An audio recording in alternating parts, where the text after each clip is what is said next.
Ito sa top 15 contractors sa listahan ng Pangulo ay may proyekto din dito sa lungsod.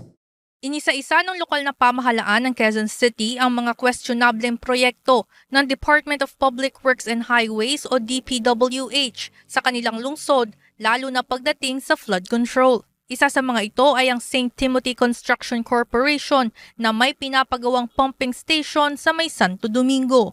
Ayon sa ilang residente, bigla na lang may nag-umpisang magkumpuni sa creek na malapit sa kanila. Aywan ko, basta naggawa lang niya unang-una, sinukat nila yung ilog, tinusok kung anong lalim. Yung sumunod, yun, naggawa na sila dyan.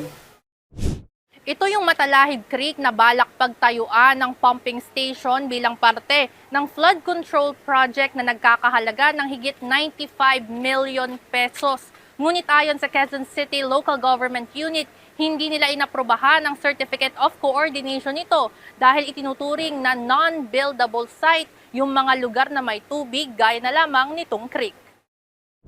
Ayon kay Mayor Belmonte, bukod sa paglabag sa pagpapatayo ng mga proyekto sa mga non-buildable sites, ilan din sa nakita nilang mga irregularidad ay ang maling lokasyon na nakalagay sa report.